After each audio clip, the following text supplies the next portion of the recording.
ಸುಳ್ಳು ಆರೋಪ ಮಾಡಿದ ವೇಳೆ ಕಷ್ಟಕಾಲದಲ್ಲಿ ಜೊತೆಗೆ ಇದ್ದವರಿಗೆ ಪರಿಷತ್ ಸದಸ್ಯ ಸಿಟಿ ರವಿ ಧನ್ಯವಾದವನ್ನ ಹೇಳಿದ್ದಾರೆ. ಬೆಂಗಳೂರಿನ ಪಕ್ಷದ ಕಚೇರಿಯ ಪತ್ರಿಕಾಗೋಷ್ಠಿಯಲ್ಲಿ ಮಾತನಾಡಿದ ಅವರು, ಡಿಸೆಂಬರ್ 19ರಂದು ನಡೆದ ಘಟನೆಯನ್ನ ಎಳೆ ಎಳೆಯಾಗಿ ಬಿಡಿಸಿಟ್ರು. ಅಂಬೇಡ್ಕರ್ ಅವರ ಫೋಟೋ ಹಿಡಿದು ಪ್ರತಿಭಟನೆಯನ್ನ ಮಾಡ್ತಾ ಇದ್ದೀವಿ. ಒಂದು ಬಾರಿ ಸಭೆ ಮುಂದೂಡಲಾಯಿತು, ಎರಡನೇ ಬಾರಿಯೂ ಸಹ ಸಭೆಯನ್ನು ನಡೆಸಿದಾಗ ಮುಂದೂಡಲಾಯಿತು. ಸುವರ್ಣಸೌಧದಲ್ಲಿ ಮಾಧ್ಯಮಗಳಿಗೆ ಹೇಳಿಕೆಯನ್ನ ನೀಡಿದ್ರು. ಇಬ್ಬರು ಬಂದು ಆವಾಜ್ ಹಾಕಿದ್ರು.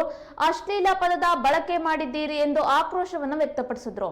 ಸಭಾಧ್ಯಕ್ಷರು ಈಗಾಗಲೇ ಹೇಳಿದ್ದಾರೆ, ಅಂತರಾತ್ಮಕ್ಕೆ ಪ್ರಶ್ನೆ ಮಾಡಿಕೊಳ್ಳಿ ಅಂತ. ಸುವರ್ಣಸೌಧ ಪಶ್ಚಿಮ ಭಾಗದ ಕಾರ್ ಇಳಿಯೋ ಟೈಮ್ನಲ್ಲಿ ನನ್ನ ಮೇಲೆ ಅಟ್ಯಾಕ್ ಕೂಡ ಮಾಡಿದ್ರು. ಕಾರಿಡಾರ್ನಲ್ಲೂ ಅಟ್ಯಾಕ್ ಮಾಡಿದ್ರು. ಬೆಳಗಾವಿಯಿಂದ ನಿನ್ನ ಹೆಣನೇ ಹೋಗೋದು ಅಂತ ಬೆದರಿಕೆಯನ್ನು ಸಹ ಹಾಕಿದ್ರು. ಪೊಲೀಸ್ ಬಂಧನದ ನಂತರ ಏನೇನಾಯ್ತು, 30 ಗಂಟೆಯ ಹಾದಿ ಹೇಗಿತ್ತು ಅನ್ನೋದನ್ನ ಸಿಟಿ ರವಿ ಎಳೆ ಎಳೆಯಾಗಿ ಬಿಡಿಸಿಟ್ರು. ಹೊರಗಡೆಗೆ ಸುವರ್ಣ ಕಾರಿಡಾರ್ ವಿಧಾನಸೌಧದ ಪಶ್ಚಿಮ ದ್ವಾರದ ಮಾಧ್ಯಮಗೋಷ್ಠಿಗೆ ಬಂದು ಹೇಳಿದೆ. ಮಾಧ್ಯಮಗೋಷ್ಠಿ ಮುಗಿಸಿ ಹೋಗ್ಬೇಕಾದ್ರೆ ಒಂದಿಬ್ಬರು ಪತ್ರಕರ್ತರು ಹೀಗೆ ಹೇಳ್ತಾ ಇದ್ದಾರೆ, ನಿಮ್ಮ ಮೇಲೆ ಅಶ್ಲೀಲ ಪದ ಬಳಸಿದ್ರಿ ಅಂತ ಆರೋಪ ಮಾಡ್ತಿದ್ದಾರೆ ಅಂತ ಹೇಳಿದ್ರು. ನಾನು ಒಂದು ಮಾತನ್ನು ಹೇಳಲಿಕ್ಕೆ ಬಯಸ್ತೇನೆ. ನಾನು ಅವರು ಎದುರು ಸಿಕ್ಕಿದಾಗಲೂ ಕೂಡ ಗೌರವಯುತವಾಗಿ ಏನಕ್ಕ ಚೆನ್ನಾಗಿದ್ದೀರಾ ಅಂತಲೇ ಮಾತಾಡ್ಸಿದ್ದೀನಿ. ಏನ್ ಲಕ್ಷ್ಮಕ್ಕ ಇವತ್ತು ವಿಶೇಷವಾದ ಕಳೆ ಬಂದಿದೆ ಅಂತ ಆಗಾಗ ತಮಾಷೆ ಮಾಡಿದ್ದೀನಿ. ನಾನು ಅದನ್ನ ವಿವರಕ್ಕೆ ನಾನು ಹೋಗೋದಿಲ್ಲ, ಯಾಕೆಂದ್ರೆ ಸಭಾಪತಿಗಳು ನಮ್ಮ ವಿಧಾನ ಪರಿಷತ್ತಿನ ಕಸ್ಟೋಡಿಯನ್ನು. ಅವರು ಹೇಳಿದ ಆರೋಪಕ್ಕೆ ಸಂಬಂಧಿಸಿದಂತೆ ಅವರು ರೂಲಿಂಗ್ ಕೊಟ್ಟಿದ್ದಾರೆ, ಮಾಧ್ಯಮಕ್ಕೂ ಹೇಳಿದ್ದಾರೆ. ಹಾಗಾಗಿ ನಾನು ಅದನ್ನ ಎಕ್ಸ್ಪ್ಲೈನ್ ಮಾಡಲಿಕ್ಕೆ ನಾನು ಹೋಗಲ್ಲ. ನಾನೇನ್ ಮಾತಾಡಿದೆ, ಅವರೇನ್ ಮಾತಾಡಿದೆ ಅನ್ನೋದು ಕೆಲವೊಮ್ಮೆ ದಾಖಲಾಗದೆ ಇರಬಹುದು. ಆದ್ರೆ ಅಂತರಾತ್ಮ ಮತ್ತು ಪರಮಾತ್ಮನಿಗೆ ತಪ್ಪಿಸಿ ಯಾವುದೂ ನಡೆಯಲ್ಲ. ಎಲ್ಲ ಸಂಗತಿಗಳು ಕೂಡ ಅಂತರಾತ್ಮ ಮತ್ತು ಪರಮಾತ್ಮನಿಗೆ ಗೊತ್ತಾಗ್ತವೆ.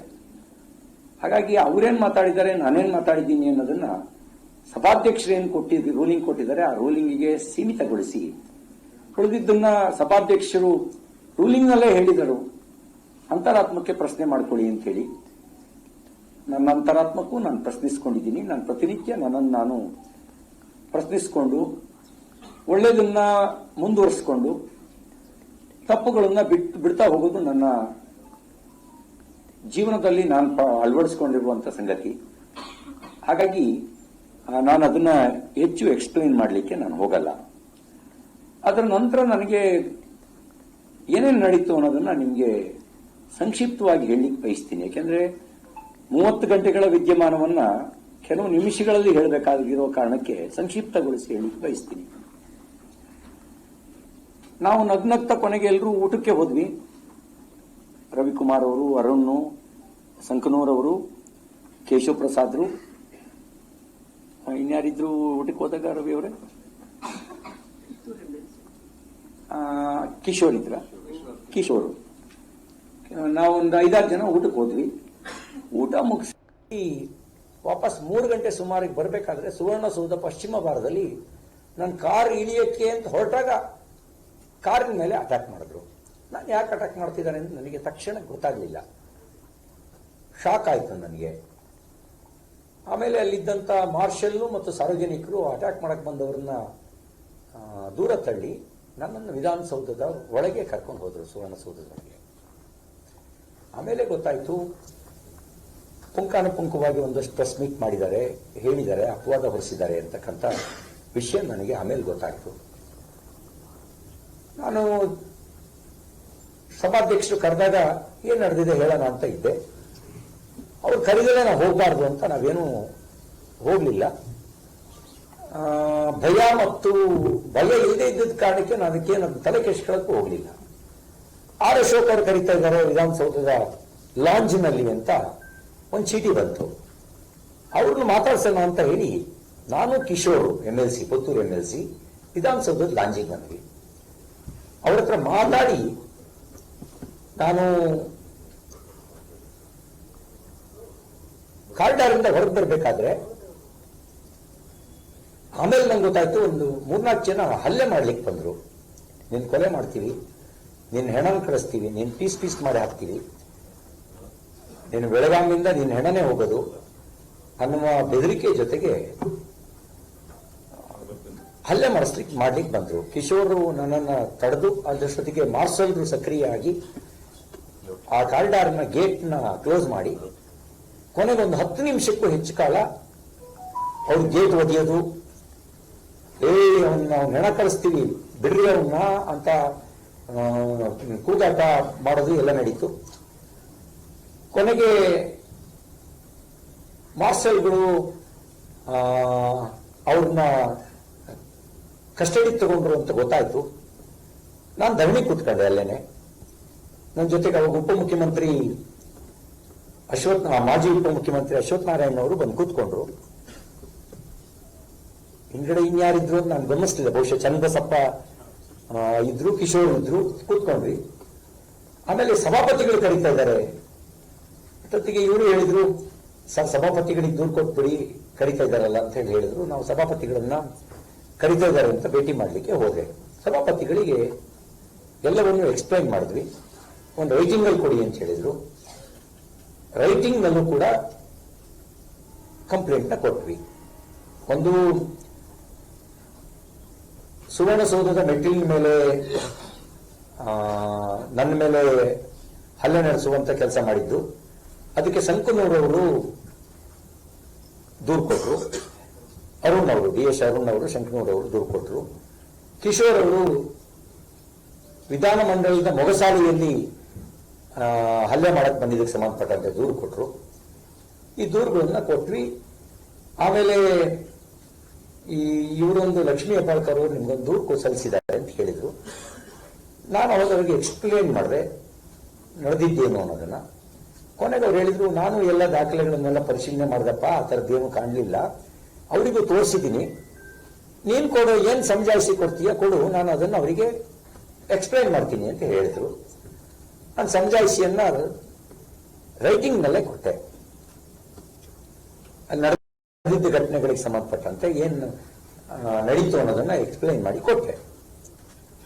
ಸುಮಾರು 5 ಗಂಟೆ 25-30 ನಿಮಿಷ ಇರಬಹುದು. ಮತ್ತೆ ಬೆಲ್ ಆಯ್ತು. ಅವರು ರೂಲಿಂಗ್ ಅನ್ನ ಹೇಳಿ ಜನಗಣಮನದ ನಂತರ ಅನಿರ್ದಿಷ್ಟಾವಧಿಗೆ ಸಭೆಯನ್ನ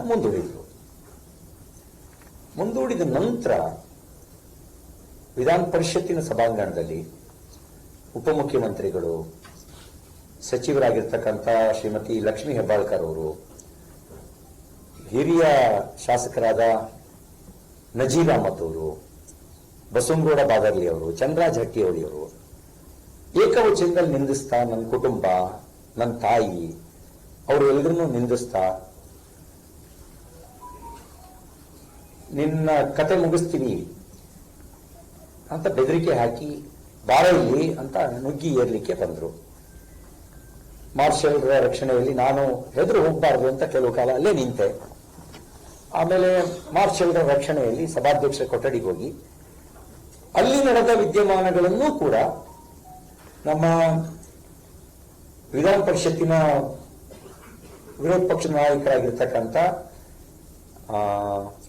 ಚಲವಾದಿ ನಾರಾಯಣ ಸ್ವಾಮಿ ಅವರು ಮತ್ತು ಉಪನಾಯಕರಾದ ಸುನೀಲ್ ವೆಲ್ಲಾಪರಿ ಅವರು, ಉಳಿದೆಲ್ಲ ವಿಧಾನ ಪರಿಷತ್ತಿನ ಭಾಜಪದ ಸದಸ್ಯರು ರೈಟಿಂಗ್ ನಲ್ಲಿ ದೂರು ಕೊಟ್ವಿ.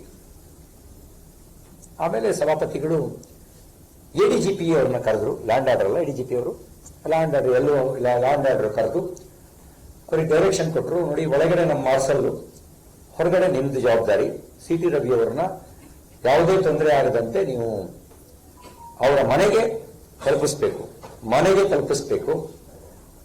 ಒಂದು ಸಣ್ಣ ಲೋಪದೋಷವೂ ಆಗಬಾರ್ದು ಅಂತ ಹೇಳಿ ಅವರಿಗೆ ಡೈರೆಕ್ಷನ್ ಕೊಟ್ಟು, ಮತ್ತೆ ಇಲ್ಲಿ ವಿಧಾನಮಂಡಲದಲ್ಲಿ ಯಾರ್ಯಾರು ಹಲ್ಲೆ ನಡೆಸಿದ್ರು ಅವ್ರ ಮೇಲೆ ತನಿಖೆ ನಡೆಸಿ ಕ್ರಮ ತಗೊಳ್ಳಿ, ಕೇಸ್ ಬುಕ್ ಮಾಡಿ ಅಂತ ಮೌಖಿಕವಾಗಿ ನಮ್ಮ ಎದುರುಗಡೆನೇ ಹೇಳಿದ್ರು. ಅವ್ರು ಹೇಳಿದ್ರು, ಕೆಲವ್ರನ್ನ ಈಗಾಗಲೇ ಕಸ್ಟಡಿಗೆ ತಗೊಂಡಿದ್ದೀವಿ ಸರ್, ಆಕ್ಷನ್ ಆಗತ್ತೆ ಅಂತಕ್ಕನ್ನೋ ಮಾತನ್ನ ಅವ್ರು ಹೇಳಿದ್ರು. ನಮ್ಮ ಹತ್ರ CCTV ಫುಟೇಜ್ ಅನ್ನು ಪರಿಶೀಲನೆ ಮಾಡ್ತಾ ಇದೀವಿ, ಆಕ್ಷನ್ ಆಗತ್ತೆ ಅಂತ ಹೇಳಿದ್ರು. ವಿಧಾನ ಮಂಡಲದೊಳಗೆ ನಡೆದಂತ ಘಟನೆಗಳು ಅದು ಕುರಿತಂತೆ ನಾವೆಲ್ಲ ಪಕ್ಷದ ಪ್ರಮುಖರು ತೀರ್ಮಾನ ಮಾಡಿ, ಈ ಪ್ರಜಾಪ್ರಭುತ್ವದ ಕಗ್ಗೊಲೆ ಆಗ್ತಾ ಇದೆ ಇಲ್ಲಿ,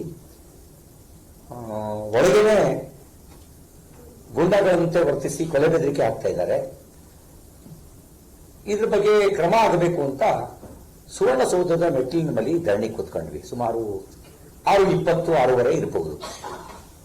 6:45 ಹೊತ್ತಿಗೆ ನಮ್ಮನ್ನೆಲ್ಲರನ್ನು ಏಕಾಏಕಿ ಅಲ್ಲಿಂದ ಎತ್ಕೊಂಡು ಹೋದ್ರು. ನನ್ನನ್ನು ಪ್ರತ್ಯೇಕ ಮಾಡಿ ನನ್ನನ್ನು ಒಂದು ಪೊಲೀಸ್ ವ್ಯಾನಿಗೆ ಸಂಕನೂರು ಆಕಸ್ಮಿಕ ಒಳಗೆ ಸೇರ್ಕೊಂಡ್ರು. ಇಲ್ಲಾಂದ್ರೆ ಅವರು ಸಂಕನೂರವ್ರನ್ನ ಒಳಗೆ ಕರ್ಕೋತಿರ್ಲಿಲ್ಲ. ಅಲ್ಲಿಂದ ಎತ್ಕೊಂಡೋಗಿ ಮೊದಲು ಹಿರೇಬಾಗೇವಾಡಿಗೆ ಕರ್ಕೊಂಡು ಹೋದ್ರು. ಹಿರೇಬಾಗೇವಾಡಿಯಿಂದ ನನ್ನನ್ನು ಮತ್ತೆ ಪ್ರತ್ಯೇಕವಾಗಿ ಖಾನಾಪುರಕ್ಕೆ ಕರ್ಕೊಂಡು ಹೋದ್ರು. ಎಲ್ಲಿ ಹೋಗ್ತಾ ಇದ್ದೀವಿ ಅಂತ ಹೇಳಿದ್ರೆ ಕರೆಕ್ಟಾಗಿ ನಮ್ಗೆ ಯಾರು ಸ್ಪಷ್ಟವಾಗಿ ಹೇಳ್ತಿರ್ಲಿಲ್ಲ. ಖಾನಾಪುರ ಪೊಲೀಸ್ ಸ್ಟೇಷನ್ ಕರ್ಕೊಂಡು ಹೋದ್ರು. ಖಾನಾಪುರ ಪೊಲೀಸ್ ಠಾಣೆಗೆ ಕರ್ಕೊಂಡು ಹೋಗಿ ಖಾನಾಪುರ ಠಾಣೆಯಲ್ಲಿ ಕೂತ್ಬಿಟ್ರು. ನಾವು ಕೇಳಿದ್ರೆ ಯಾವ ಕಾರಣಕ್ಕೆ ನೀವು ನಮ್ಮನ್ನ ಕರ್ಕೊಂಡು ಬಂದಿದ್ದೀರಿ, ಅರೆಸ್ಟ್ ಮಾಡಿದ್ದೀರಾ, ಅರೆಸ್ಟ್ ಮಾಡಿದ್ರೆ ಮಾಹಿತಿ ಕೊಡಿ. ಅವರವ್ರ ಅಧಿಕಾರಿಗಳು ಅವರವರು ಒಳಗೋಗೋರು, ಗುಸುಗುಸು ಪಿಸುಗುಸು ಅಂತ ಮಾತಾಡೋರು, ಫೋನ್ ತಗೊಳ್ಳೋರು. ಅಷ್ಟೊತ್ತಿಗೆ ಕಮಿಷನರು ಬಂದರು, ಬೆಳಗಾಂ ಮಹಾನಗರದ ಪೊಲೀಸ್ ಕಮಿಷನರು. ಅವರವರೇ ಮೀಟಿಂಗ್ ನಡೀತಾ ಇತ್ತು. ಕೆಲವು ಗಂಟೆಗಳ ನಂತರ ಉಳಿದೆಲ್ಲ ಸದಸ್ಯರುಗಳಿಗೆ ಮಾಹಿತಿ ಹೋಗಿ ವಿರೋಧ ಪಕ್ಷದ ನಾಯಕರಾದಂತಹ ಚಲವಾದಿ ನಾರಾಯಣ ಸ್ವಾಮಿ ಅವರು, ಅಶೋಕ್ ಅವರು, ಇವರೆಲ್ಲರೂ ಖಾನಾಪುರ ಪೊಲೀಸ್ ಠಾಣೆಗೆ ಬಂದರು. ಬಹುಶಃ ಇವರೆಲ್ಲ ಬರ್ಬೇಕಾದ್ರೆ 9:30 ನೀವು ಖಾನಾಪುರಕ್ಕೆ ಬರ್ಬೇಕಾದ್ರೆ 8:30 ಇಂದ 9 ಗಂಟೆ ಇರಬಹುದು. ಅಶೋಕ್ ಅವರು ಬರ್ಬೇಕಾದ್ರೆ 9:30 ಇರಬಹುದು. ಇವರು ಬಂದರು. ನನ್ನನ್ನು ಭೇಟಿ ಮಾಡಲಿಕ್ಕೆ ಅಂತ ಸ್ಥಳೀಯ ಶಾಸಕರು ವಕೀಲರನ್ನು ನಿಯೋಜನೆ ಮಾಡಿದ್ರು. ವಕೀಲರನ್ನ ಒಳಗಡೆ ಬಿಡಲೇ ಇಲ್ಲ. ನಾನು ನಮ್ಮ ವಕೀಲರು ಬಂದಿದ್ದಾರೆ ಬಿಡಿ ಅಂದ್ರೂ ಬಿಡ್ಲೇ ಇಲ್ಲ. ಅವ್ರನ್ನ ಗೇಟ್ನಲ್ಲೇ ತಡೆ ಹಿಡಿದು ನಿಲ್ಲಿಸಿದ್ರು. ನನಗೆ ಅರೆಸ್ಟ್ ಮಾಡಿದ್ದೀರಾ ಅಂದ್ರೆ ಉತ್ತರ ಇಲ್ಲ, FIR ಆಗಿದೆಯಾ ಅಂದ್ರೆ ಉತ್ತರ ಇಲ್ಲ. ವಕೀಲರು ಭೇಟಿ ಮಾಡ್ಲಿಕ್ಕೆ ಬರ್ತಾರೆ ಅಂತಂದ್ರೆ ಅವರನ್ನ ಭೇಟಿಗೆ ನಿರಾಕರಿಸಿದ್ರು. ಕಾನೂನಿನ ಪ್ರಕಾರ ಕಸ್ಟಡಿಗೆ ತಗೊಂಡ್ರೆ ಯಾವ ಕಾರಣಕ್ಕೆ ಕಸ್ಟಡಿಗೆ ತಗೊಂಡಿದ್ದೀವಿ ಅಂತ ನನಗೆ ಹೇಳಬೇಕಾಗತ್ತೆ. FIR ಕಾಪಿ ಕೊಡಬೇಕಾಗುತ್ತೆ. ವಕೀಲರ ಸಂಪರ್ಕಕ್ಕೆ ಅವಕಾಶ ಮಾಡಿಕೊಡ್ಬೇಕಾಗತ್ತೆ. ಕುಟುಂಬ ವರ್ಗದವರಿಗೆ ಮಾಹಿತಿ ತಿಳಿಸೋದು ಅಂತ ಕೆಲಸವನ್ನ ಮಾಡಬೇಕಾಗತ್ತೆ ಕಾನೂನಿನ ಪ್ರಕಾರ. ನನ್ನ ವಿಷಯದಲ್ಲಿ ಯಾವುದೂ ನಡೀಲಿಲ್ಲ. ಪ್ರಾಮಾಣಿಕವಾಗೂ ಇರಲಿಲ್ಲ ಸರ್ಕಾರ, ಪಾರದರ್ಶಕವಾಗಿಯೂ ಸರ್ಕಾರ ಇರಲಿಲ್ಲ. ಅಶೋಕ್ ಅವರು ಬಂದ್ರು, ಗಲಾಟೆ ಮಾಡಿದ್ರು. ಏನ್ರಿ ವಕೀಲರನ್ನೇ ಒಳಗೆ ಬಿಡಲ್ಲ ಅಂದ್ರೆ, ನಾನು ಹೋಮ್ ಮಿನಿಸ್ಟರ್ ಕೆಲಸ ಮಾಡಿದವನು, ಕಾನೂನು ಗೊತ್ತಿದೆಯಾ ನಿಮ್ಗೆ ಅಂತ ದಬಾಯಿಸಿದ್ರು. ಆಗ ವಕೀಲರನ್ನು ಒಳಗೆ ಬಿಟ್ರು. ನಾನು ಹೇಳಿದೆ, ನೋಡಿ ನನ್ನ ಮೇಲೆ ಹಲ್ಲೆ ನಡೆದಿದೆ, ನಾನೊಂದು FIR ಬುಕ್ ಮಾಡಬೇಕು, ಕಂಪ್ಲೇಂಟ್ ಮಾಡಬೇಕು ಅಂತ ಕಂಪ್ಲೇಂಟ್ನ ಬರೆದು ಕೊಟ್ಟೆ. ಟೈಪ್ ಹೊಡೆದು ಬರೆದು ಟೈಪ್ ಹೊಡೆದು ಕೊಟ್ವಿ. ಡಿಕ್ಟೇಟ್ ಮಾಡಿದೆ, ಟೈಪ್ ಹೊಡೆದು ಕೊಟ್ವಿ. ತಗೊಂಡ್ರು. ರಿಸೀವಿಂಗ್ ಕಾಫಿನೂ ಕೊಡಲಿಲ್ಲ. ನಾನು ಹೇಳಿದೆ, 0 FIR ಬುಕ್ ಮಾಡಿ, ನೀವು ನಮ್ಮ ಜೋಡಿಗೆ ಶಿಕ್ಷಣಿ ಬರಲ್ಲ ಅಂತ ಹೇಳಿದ್ರು. ಕಾನೂನು ಅವ್ರಿಗೆ ಹೇಳಿ, ನೀವು ಇಲ್ಲಿಂದ ಯಾವ ಪೊಲೀಸ್ ಸ್ಟೇಷನ್ಗೆ ಬರುತ್ತೆ ಅಲ್ಲಿ ಕಳಿಸ್ಕೊಡಿ, ಈಗ 0 FIR ಬುಕ್ ಮಾಡಿ ಅಂತ. FIR ಬುಕ್ ಮಾಡಲಿಲ್ಲ. ಮತ್ತೆ ಹೋಗೋರು, ಫೋನ್ ಮಾತಾಡೋರು, ಬರೋರು, FIR ಬುಕ್ ಮಾಡಲೇ ಇಲ್ಲ. ನೀವು ಕಾನೂನು ಉಲ್ಲಂಘನೆ ಯಾಕೆ ಹಿಂಗ್ ಮಾಡ್ತಾ ಇದ್ದೀರಿ ಅಂತ ದಬಾಯಿಸಿ ಕೇಳಿದ್ರೆ FIR ಬುಕ್ ಮಾಡಲಿಲ್ಲ. ಅಶೋಕ್ ಅವ್ರನ್ನ ಯಾವುದೋ ಒಂದು ಸಬೂಬ್ ಹೇಳಿ ಹೊರಗೆ ಕಳಿಸಿದ್ರು. ಇವ್ರನ್ನೆಲ್ಲರನ್ನು ಹೊರಗೆ ಕಳಿಸಿದ್ರು. ನನ್ನನ್ನು ಮತ್ತಲ್ಲಿ ಐಸೋಲೇಟ್ ಮಾಡುವಂತ ಪ್ರಯತ್ನ ಮಾಡಿದ್ರು. ನಾನು ಒಳಗೆ ಧರಣಿ ಕೂತೆ. ಒಂದು ಸಣ್ಣ ವಿಡಿಯೋ ಬೈಟ್ ಮಾಡಿ ಹೊರಗಡೆಗೆ ಕಳಿಸ್ತೆ. ನನಗೆ FIR ಕಾಫಿ ಕೊಡಿ ಸರ್, ಹೋಗೋಣ ಸರ್, ಹೊರಗಡೆ ಹೋಗೋಣ, ಬನ್ನಿ ಸರ್, ನಿಮ್ಮನ್ನೆಲ್ಲ ಕರ್ಕೊಂಡು ಹೋಗ್ತೀವಿ ಸರ್, ನಿಮ್ಗೇನು ತೊಂದರೆ ಆಗಲ್ಲ ಸರ್, ಸೇಫಾಗಿ ಕರ್ಕೊಂಡು ಹೋಗ್ತೀವಿ ಸರ್. ಅಂದ್ರೆ ನಾ ಇಲ್ಲೇ ಇರ್ತೀನಿ, ಇಲ್ಲೇ ಸೇಫ್ ಇಲ್ವಾ? ಅಥವಾ ಅರೆಸ್ಟ್ ಮಾಡಿದ್ರೆ ಅರೆಸ್ಟ್ ಮಾಡಿದ್ದೀನಿ ಅಂತ ಹೇಳಿ, ಯಾವುದಾರು ಹೇಳಿ ಅಂದ್ರೆ ಯಾವುದನ್ನು ಅವ್ರು ಹೇಳ್ತಿರ್ಲಿಲ್ಲ. ಅಲ್ಲೇ ಧರಣಿ ಕೂತ್ಕೊಂಡೆ. ಇದಕ್ಕಿದ್ದಂಗೆ ಏಕಾಏಕಿ ಎತ್ಕೊಂಡು ನನ್ನನ್ನ ಪೊಲೀಸು ಸ್ಕಾರ್ಪಿಯೋದೊಳಗೆ ತುಂಬಿದ್ರು. ಆಗ ಲಾಠಿಯಿಂದ ಹೊಡ್ತಾ ಬಿತ್ತು, ಹೇಗಾಯ್ತು ನಂಗೆ ಗೊತ್ತಿಲ್ಲ, ನನ್ನ ತಲೆಗೆ ಹೊಡ್ತಾ ಬಿತ್ತು, ರಕ್ತ ಬರ್ತಾ ಇದೆ. ಆ ಒಂದು 11:15 ಸಮಯ ಇರಬಹುದು, 11:15 ಅಂತ ಅನ್ಸುತ್ತೆ ನನಗೆ. ಅಲ್ಲ, ನೀವೆಲ್ಲ ಆಮೇಲೆ ನನ್ನನ್ನು ಅಲ್ಲಿಂದ ನಂದಗಡ ಅಂತ ಒಂದು ಬೋರ್ಡ್ ನೋಡಿದೆ ನಾನು. ಅಲ್ಲಿಂದ ಮುಂದೆ ಕಿತ್ತೂರು. ನನ್ನ ತಲೆ ನೋವಾಗ್ತದೆ, ತಲೆ ಬರ್ತಾ ಇದೆ, ವಾಮಿಟಿಂಗ್ ಸೆನ್ಸಸ್ ಬರ್ತಾ ಇದೆ. ಕುಡಿಯಕ್ಕೆ ನೀರು ಕೊಡಿ ಅಂದ್ರೆ ಗಾಡಿಯಲ್ಲಿ ನೀರಿಲ್ಲ. ನನಗೆ ತಲೆ ಸುತ್ತಾ ಇದೆ, ವಾಮಿಟಿಂಗ್ ಸೆನ್ಸಸ್ ಬರ್ತಾ ಇದೆ ಅಂತ ಹೇಳಿದ್ರೆ ಆ ಕಡೆ ಈ ಕಡೆ ಕೂತ್ಕೊಳ್ತಾರೆ, ಫೋನ್ ನಲ್ಲಿ ಮಾತಾಡ್ತಾರೆ. ಆಮೇಲೆ ಅಲ್ಲಿಂದ ಏನೋ ಡೈರೆಕ್ಷನ್ ಬರುತ್ತೆ ಕಿತ್ತೂರು ಕಡೆಗೆ ಅಂತ ಹೇಳಿ ಕಿತ್ತೂರು ಕಡೆಗೆ ತಗೊಂಡ್ರು. ಆಮೇಲೆ ಮತ್ತೆ ಅಲ್ಲಿಂದ ಕಿತ್ತೂರು